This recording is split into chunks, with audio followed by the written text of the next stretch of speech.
보통 사람을 위한 보통 방송 오니온 믹서입니다. 대충 살펴보는 리뷰. 이번에 보여드릴 키보드는 키크론 K3 키보드입니다. 블루투스와 페어링돼서 사용할 수 있는 키보드고요. 이쪽에 보시면은 상단에 초점이 조금 잘 안 맞는데 이 블루투스와 케이블 그리고 중간에 키보드를 꺼놓을 수 있는 이렇게 세 가지로 되어 있고 윈도우즈, 안드로이드, 맥OS를 선택해서 사용할 수 있도록 어차피 윈도우즈, 안드로이드와 맥과 iOS를 이렇게 한데 묶어서 스위치로 전환할 수 있게 되어 있고 이 위쪽에는 5V 1A라고 적혀져 있는 이제 조금 좀 명확하게 초점이 맞으려나요? 네. 이렇게 구성이 되어 있습니다. 이제 위쪽에는 타입C 방식이 들어가 있죠. 타입C 방식이 들어가 있고 이 키보드 같은 경우는 이렇게 일반적인 펜타그래프가 아니라 나름 기계식입니다.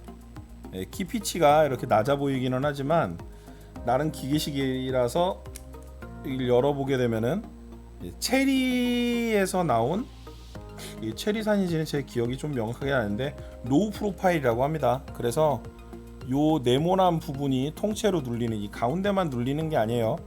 네모난 부분이 통째로 눌리는 낮은 키 피치를 가지고 있습니다. 그래서 키보드의 배열도 이렇게 키 스위치 하나를 이제 뜯어서 한번 보도록 하죠. 키크론 키보드의 특징 중에 하나기는 한데 키 스위치가 이렇게 그 위쪽이 미묘하게 튀어나와서 은근히 타이핑을 할 때 오타가 나는 분들이 많으세요.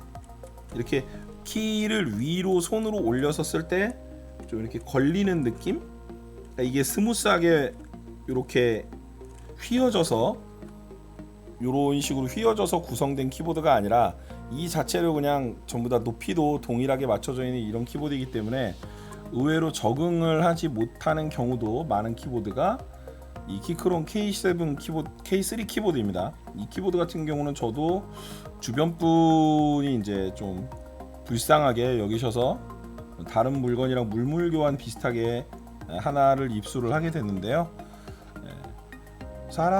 일단 저 같은 경우는 맥 데스크탑에 붙여서 쓰기 때문에 무선으로 쓸 수 있고 키보드가 공간을 적게 먹는다라는 장점 하나만으로 쓰고 있기는 한데 과연 모든 사람에게 다 맞을지에 대한 부분은 약간 의문이 생기는 키보드이긴 합니다.